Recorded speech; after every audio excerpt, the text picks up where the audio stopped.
Hello friends, Anika classes में आप सभी का स्वागत है।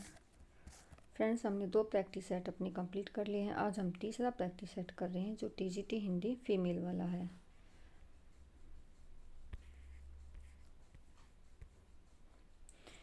फर्स्ट क्वेश्चन देखिए, इंदुमती किस विधा की रचना है।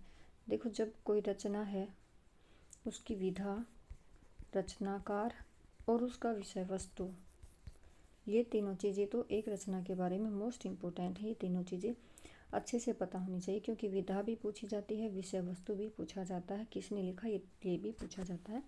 तो यहाँ पे इंदुमती की विधा पूछी गई कि ये किस विधा की रचना है, नाटक, कहानी, निबंध या उपन्यास। तो इंदुमती क्या है? इंदुमती कहानी है। किसकी है? किशोरीलाल गोस्वामी की है। और ये कब लिखी गई थी? 1900 ईस्वी में लिखी गई थी।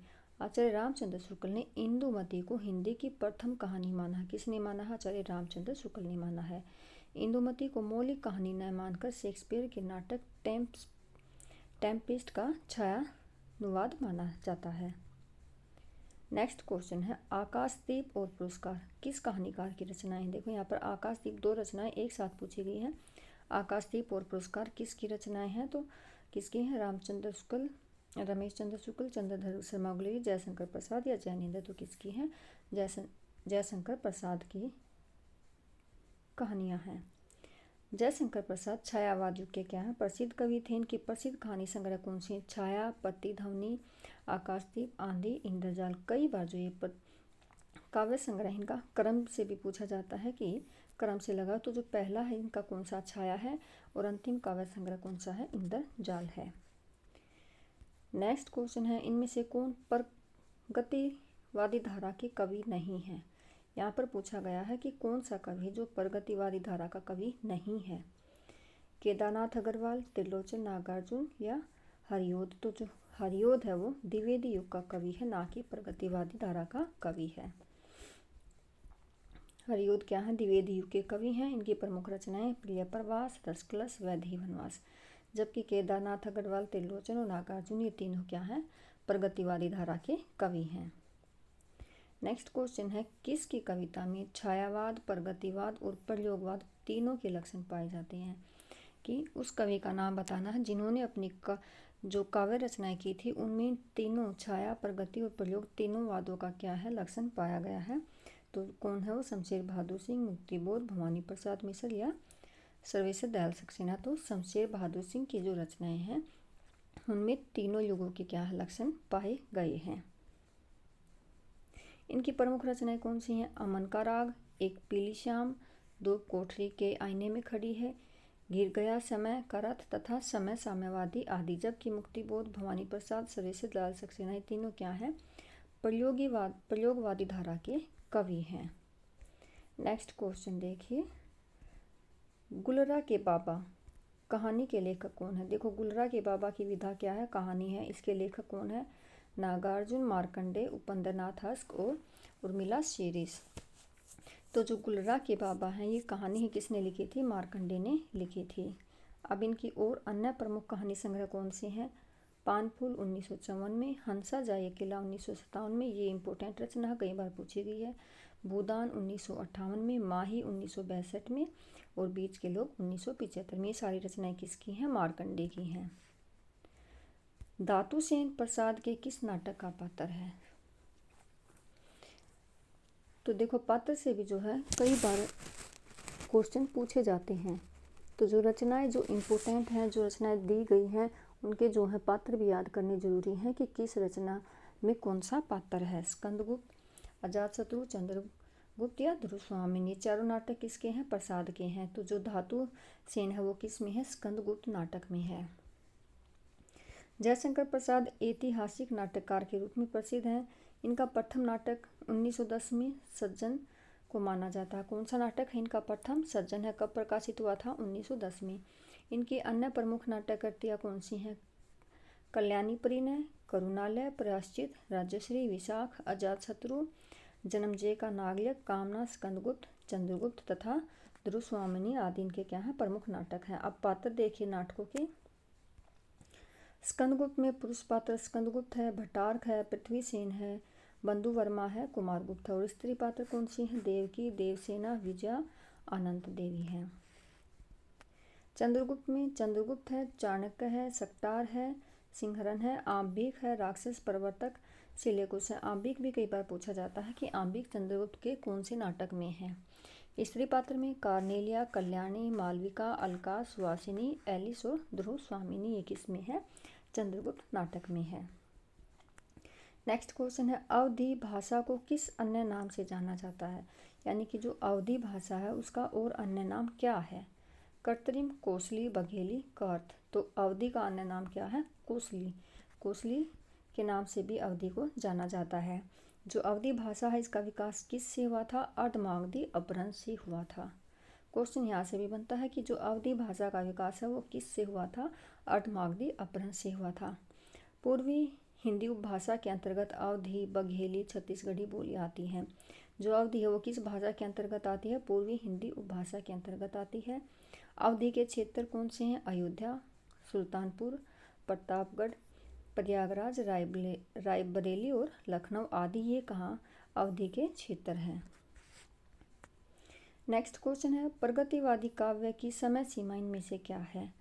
1936 से 1943, 1920 से 1936, 1950 से 1960 और 1900 से 1918। तो जो प्रगतिवादी काव्य धारा की सीमा रही है वो 1936 से 1943 रही है।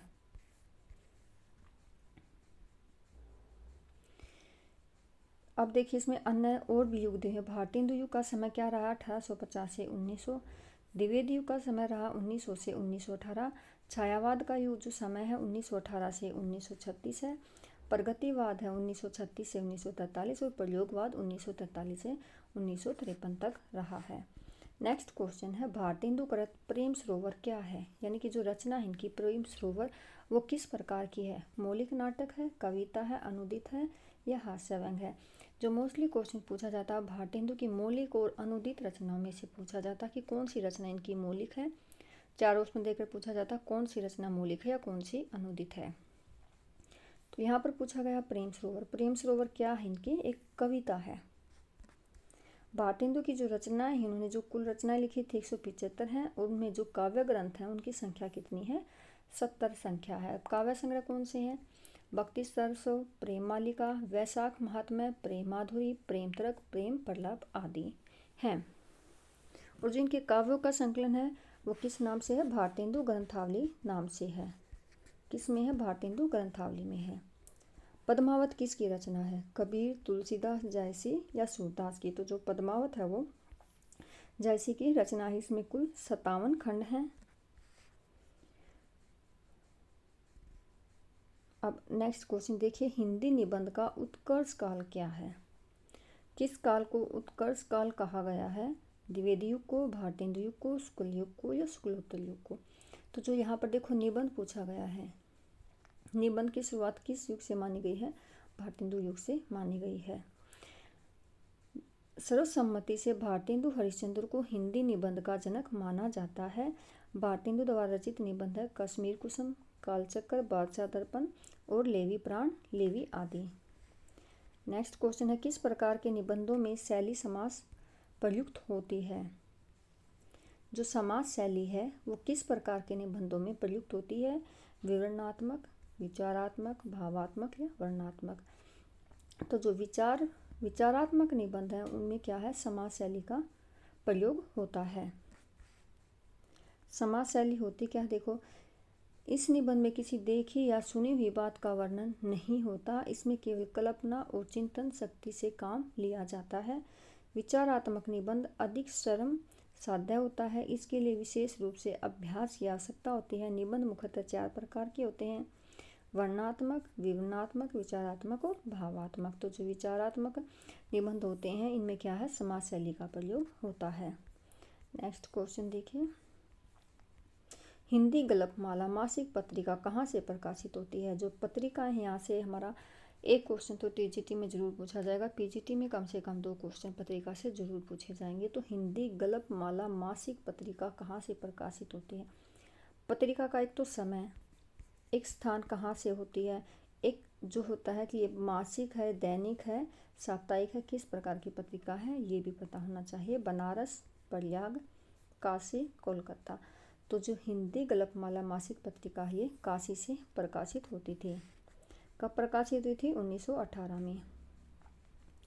आदिकालीन कविता का प्रधान रस कौन सा है? जो आदिकाल में रचनाएं हुई थी उनमें जो प्रधान रस रहा था कौन सा रहा था? श्रृंगार रस, रौद्र, क्रूर या वीर रस? तो आदिकाल में जो रचनाएं हुई थी वो वीर रस में हुई थी। और जो ये रचनाएं हैं किस भाषा शैली में लिखी गई थी? डिंगल पिंगल भाषा शैली में लिखी गई थी। प्रगतिवाद का दार्शनिक आधार क्या है? व्यक्तिवाद, साम्यवाद, सामंतवाद या अस्तित्ववाद? तो जो प्रगतिवाद का दार्शनिक आधार है वो क्या है? साम्यवाद है। प्रगतिवाद का जो सैद्धांतिक आधार मार्क्स का द्वंद्वात्मक भौतिकवाद, यानी कि जो प्रगतिवाद इस पर किसका प्रभाव है? कार्ल मार्क्स का प्रभाव है। राजनीति के क्षेत्र में जो समाजवाद या साम्यवाद है, साहित्य के क्षेत्र में वही प्रगतिवाद है। सन 1935 में हेनरी बारबूस की पहल पर पेरिस में, सबसे पहले कहाँ हुआ था? पेरिस में 1935 में। भारत में कब हुआ था? 1936 में लखनऊ में हुआ था। और जो ये लखनऊ में हुआ था इसकी अध्यक्षता किसने की थी? प्रेमचंद जी ने की थी। E.M. फोस्टर ने प्रगतिशील लेखक संघ की स्थापना की थी। कवि कुंवर नारायण को ज्ञानपीठ पुरस्कार कब मिला? या ऐसे भी पूछा जाता कि किस रचना पर मिला, या ऐसे भी पूछ लिया जाएगा कि कब मिला। 2009, 2005, 2001, 2008। तो जो कुंवर नारायण है इनको 2005 में ज्ञानपीठ पुरस्कार मिला।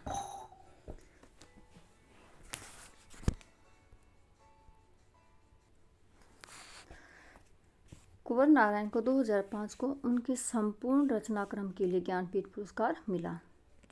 1995 में कोई दूसरा नहीं काव्य के लिए साहित्य अकादमी पुरस्कार मिला तथा 1995 में ही आत्मजी काव्य के लिए व्यास सम्मान से क्या है? सम्मानित किया गया। रामचरितमानस किस भाषा की रचना है? अवधी, खड़ी बोली, अपभ्रंश या ब्रज भाषा? तो रामचरितमानस है वो अवधी भाषा की रचना है। मनोविश्लेषणवादी कवि किसे माना गया है? सुमित्रानंदन पंत, अज्ञे, विष्णुदास या रामचंद्र शुक्ल को? तो जो मनोविश्लेषणवादी कवि हैं वो कौन थे? अज्ञे थे। अज्ञे ने क्या 1943 में तार सप्तक का प्रकाशन किया। तार सप्तक में क्या था? 7 कवियों की कविताएं संग्रह होती थी, यानी कि जो 4 सप्तक थे चारों में 7-7 कवि थे। उन 7-7 कवियों की क्या थी? कविताएं संग्रहित थी। और अज्ञे ने तार सप्तक के कवियों को क्या कहा? राहु के अन्वेषी कहा। नेक्स्ट क्वेश्चन है रीतिबद्ध काव्य धारा के प्रमुख कवि कौन है? रीतिबद्ध के बताना है। केशव, आलम, बिहारी, आलम, केशव या धनानंद? तो जो रीतिबद्ध काव्य धारा के कवि हैं वो कौन है? आचार्य केशव हैं। शुद्ध कविता की खोज 1956 में रचना किसकी है? महादेवी वर्मा, भागीरथ मिश्र, शांति प्रिय द्विवेदी या रामधारी सिंह दिनकर? तो जो शुद्ध कविता की खोज है वो किसने लिखी थी? रामधारी सिंह दिनकर ने लिखी थी 1956 ईस्वी में। रामधारी सिंह दिनकर किस प्रकार के कवि थे? राष्ट्रीय सांस्कृतिक चेतना तथा प्रगतिवादी चेतना क्या है? इन दोनों में विद्वान थे। दिनकर को क्या कहा गया? समय सूर्य कहा गया, अधैर्य का कवि भी कहा गया है, अनल याग का कवि भी इनको कहा जाता है। इन्होंने स्वयं को क्या है? महज दीप्ति राष्ट्र कवि की क्या है? उपाधि दी थी। रेणुका, हुंकार, रसवंती, द्वंद्वगीत, कुरुक्षेत्र, सामधेनी, रसमरथी आदि क्या है? इनकी रचनाएं हैं। प्रगतिशील लेखक संघ का प्रथम अधिवेशन लखनऊ में हुआ। इसके अध्यक्ष कौन थे? यशपाल, प्रेमचंद, राहुल साकरत्यान, रांगी राघव? तो कौन थे? प्रेमचंद थे। कब किया था? 1936 ईस्वी में लखनऊ में हुआ था। नेक्स्ट क्वेश्चन है निम्न में से कौन छायावाद के प्रमुख कवि के रूप में प्रसिद्ध नहीं है? निराला, महादेवी वर्मा, जयशंकर प्रसाद, सुभद्रा कुमारी चौहान? तो जो सुभद्रा कुमारी चौहान है वो छायावाद में नहीं आती है। क्या है? राष्ट्रीय सांस्कृतिक चेतना में की धारा है उसमें आती है। सुभद्रा कुमारी चौहान राष्ट्रीय सांस्कृतिक धारा की कवियत्री है। इनकी प्रमुख कौन सी कृतियाँ? त्रिधारा, मुकुल है। जयशंकर प्रसाद, निराला और महादेवी वर्मा यह क्या है? छायावाद के प्रमुख कवि हैं। संयुक्त व्यंजन कितने प्रकार के होते हैं? जो संयुक्त व्यंजन है वो कितने प्रकार के होते हैं? 3, 4, 7 या 6। तो जो संयुक्त व्यंजन है वो 4 प्रकार के होते हैं। कामायनी किस प्रकार की रचना है? कामायनी गीति काव्य, प्रबंध काव्य, महाकाव्य या खंड काव्य। तो कामायनी क्या है? महाकाव्य है। कब लिखा गया था? 1935 में। किसने लिखा था? जयशंकर प्रसाद ने लिखा था। इसमें सर्गों की संख्या कितनी है? 15 सर्ग हैं। और जो इसका रस है, इसका अंगिरस, शांत या निर्वेद रस है। प्रमुख पात्र इसमें कौन से हैं? मनु, सरदा, ईड़ा तथा कुमार हैं। कामायनी का जो मुख्य छंद रहा कौन सा रहा? ताटक छंद रहा है। अंतर्वेदी किस भाषा का नाम है? यानी कि अंतर्वेदी जो है वो किस भाषा का नाम है? कन्नौजी, अवधी, खड़ी बोली, ब्रजभाषा। तो जो अंतर्वेदी है वो ब्रजभाषा का नाम है। ब्रजभाषा क्या है? एक क्षेत्रीय ग्रामीण भाषा है जो पश्चिमी उत्तर प्रदेश में बोली जाती है। इसके अलावा यह हरियाणा, राजस्थान, मध्य प्रदेश के कुछ भागों में बोली जाती है। नेक्स्ट क्वेश्चन है, वे स्वर जिनके उच्चारण में मूल स्वरों की सहायता लेनी पड़ती है क्या कहलाते हैं? व्रण ध्वनि, व्यंजन ध्वनि, संधि स्वर या विसर्ग ध्वनि। तो वे स्वर जिनके उच्चारण में मूल स्वरों की सहायता लेनी पड़ती है वो क्या होते हैं? संधि स्वर कहलाते हैं। जैसे कौन कौन से हैं? ए, ऐ, ओ, औ आदि। फोर्ट विलियम कॉलेज की स्थापना कब हुई थी? 1832, 1812, 1824 या 1800 में। तो जो फोर्ट विलियम कॉलेज की स्थापना हुई थी वो 1800 में हुई थी।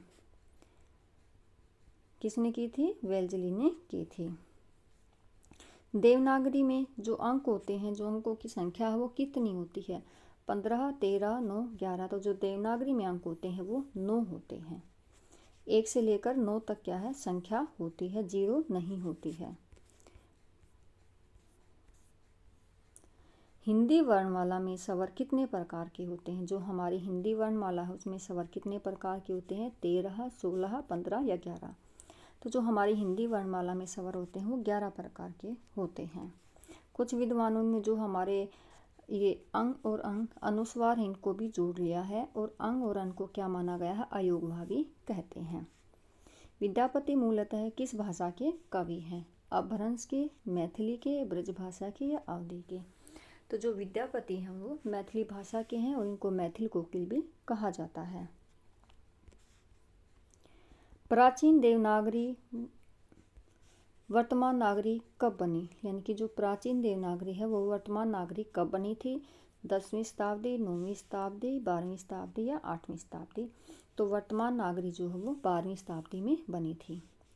प्राचीन देवनागरी 12वीं शताब्दी में बनी। ब्राह्मी के उत्तरी शैली से 4वीं 5वीं सदी में गुप्त लिपि। देखो जो गुप्त लिपि है वो कौन सी में थी? 4वीं और 5वीं सदी में थी। 6वीं सदी में क्या हुआ था? कुटिल लिपि में विकसित हुई थी और कुटिल लिपि से 9वीं सदी के लगभग नागरी के प्राचीन रूप का विकास हुआ जिसे प्राचीन नागरी कहते हैं। प्राचीन नागरी का समय 9वीं शताब्दी था, लेकिन जब वो वर्तमान नागरी बनी तो वो कौन सी में शताब्दी में? 12वीं शताब्दी में बनी थी। ए स्वर का उच्चारण स्थान क्या है? ओष्ठ, तालु, मूर्धा या कंठ। तो ए होता है वो किसमें है? कंठ है इसका उच्चारण स्थान। हिंदी की कितनी उपभाषाएं हैं? 3, 4, 5, 10। तो जो हिंदी की हैं 5 उपभाषाएं हैं। कौन कौन सी? पश्चिमी है, पूर्वी है, बिहारी, पहाड़ी, राजस्थानी। ये पांचों क्या हैं? हिंदी की उपभाषाएं हैं। निम्न में से कौन सी पश्चिमी हिंदी की बोली नहीं है? कन्नौज, बुंदेली, बघेली या बार्ज। तो जो पश्चिमी हिंदी की बोली है वो कौन सी है? बघेली नहीं है। बघेली जो है वो कौन सी हिंदी की? पूर्वी हिंदी की बोली है। पूर्वी हिंदी में कौन कौन सी आती हैं? अवधी, बघेली और छत्तीसगढ़ी। बघेली पश्चिमी की नहीं है, बघेली पूर्वी हिंदी की बोली है। पूर्वी हिंदी में अवधी, बघेली और छत्तीसगढ़ी आती हैं। पश्चिमी हिंदी में जो कौन सी आती है? खड़ी बोली, हरियाणवी, बुंदेली, ब्रजभाषा और कन्नौजी। ये पश्चिमी हिंदी में आती हैं।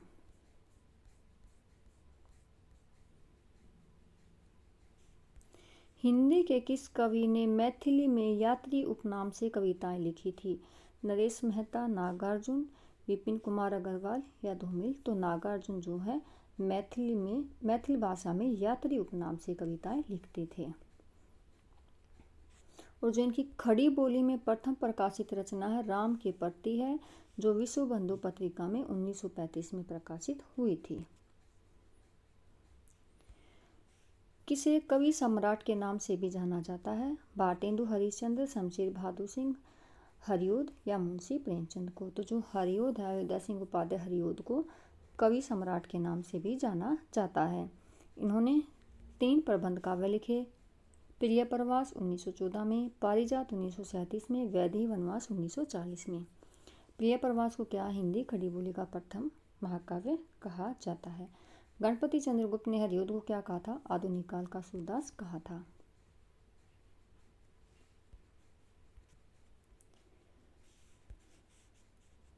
अर्धनागरी किस लिपि से विकसित हुई है? कुटिल लिपि से, ब्राह्मी लिपि से, देवनागरी लिपि से या गुप्त लिपि से? तो जो अर्धनागरी है वो कुटिल लिपि से विकसित हुई है।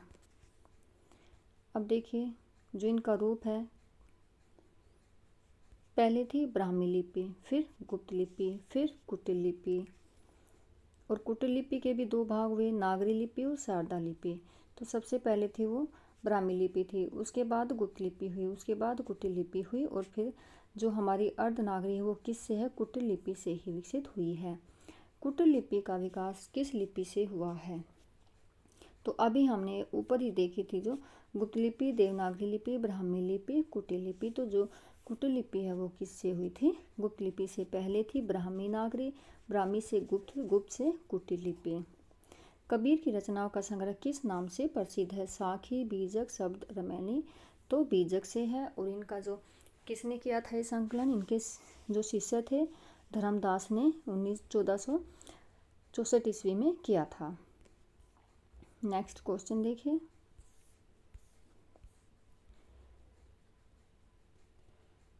निम्न में से किस वर्ण के उच्चारण में जिह्वा दांतों का स्पर्श करती है? यानी कि जो कौन से वर्ण हैं जिनके उच्चारण में जो हमारी जिह्वा है वो दांतों को स्पर्श करती है? प, च, त, क। तो जो तय है वर्ण है वो क्या है? जिह्वा के साथ दांतों को स्पर्श करती है। नेक्स्ट क्वेश्चन है, निराकरण शब्द में किस उपसर्ग का प्रयोग हुआ है? नि, निराक, निर, निरा।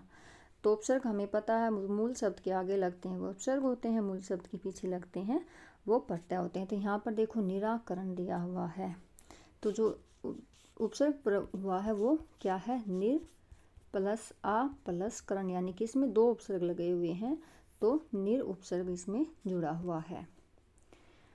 शब्दों के सामान्य अर्थ का बोध कराने वाली शक्ति को क्या कहते हैं? देखो यहाँ पर सामान्य अर्थ है, तो उसमें कौन सी शक्ति होती है? शब्द शक्ति 3 प्रकार की होती है, अभिधा, लक्षणा और व्यंजना। तो जो हमारी अभिधा होती है वो क्या? बिल्कुल सरल होती है, सामान्य होती है। तो यहाँ पर सामान्य अर्थ ही पूछा गया है, तो इसमें क्या हमारी अभिधा शब्द शक्ति है। संज्ञा के कितने भेद हैं? 5, 4, 8, 6। तो जो संज्ञा के भेद हैं वो 5 हैं, व्यक्तिवाचक, जातिवाचक, भाववाचक, समूहवाचक, द्रव्यवाचक। वैसे तो 3 होते हैं लेकिन जो हमारा जातिवाचक है इसके भी 2 भाग किए हुए हैं, समूहवाचक और द्रव्यवाचक। अगर ऑप्शन में 3 होगा तो हम 3 लगाएंगे, नहीं तो ऑप्शन में 5 लगाएंगे। अभिधा और लक्षणा के असमर्थ हो जाने पर जिस शब्द शक्ति से शब्द का अर्थ लिया जाता है वहाँ पर कौन सी शब्द शक्ति है? अलंकार, छंद, व्यंजना और रस। तो वहाँ पर कौन सी शब्द शक्ति होगी? व्यंजना। गाय दूध देती है वाक्य का प्रकार बताइए, यानी कि किस प्रकार का है? संयुक्त वाक्य, सरल वाक्य, निश्चित या मिश्र। तो ये कैसा वाक्य है? सरल वाक्य है। वाक्य 3 प्रकार के होते हैं, सरल, संयुक्त और मिश्र। विशेषण शब्द के पद परिचय में क्या नहीं बतलाया जाता? अवस्था, कारक, वचन या लिंग। तो जो विशेषण शब्द का पद परिचय होता है उसमें हमें कारक नहीं बताया जाता है। देखो विशेषण का पद परिचय करते समय विशेषण के भेद, अवस्था, लिंग, वचन और विशेषण उसके साथ संबंध आदि को बताया जाता है, लेकिन कारक को नहीं बताया जाता है। संहार शब्द का उपसर्ग बताइए। जो संहार शब्द है इसका उपसर्ग है सह, स, सम, सह या सम। तो जो संहार शब्द का उपसर्ग है वो कौन सा है? सम। सम प्लस आर संहार। जो धातु संज्ञा या विशेषण से बनती है वह क्या कहलाती है? जो धातु संज्ञा या विशेषण से बनती है क्या कहलाती है? पूर्वकालिक क्रिया, नाम धातु क्रिया, संयुक्त क्रिया या क्रिया विशेषण। तो क्या कहलाती है? नाम धातु कहलाती है, जो धातु संज्ञा या सर्वनाम से बनती है।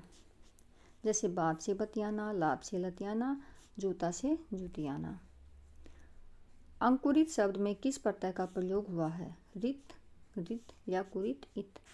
तो अंकुरित, अंकुर प्लस इत, तो इत प्रत्यय का इसमें क्या है? प्रयोग हुआ है।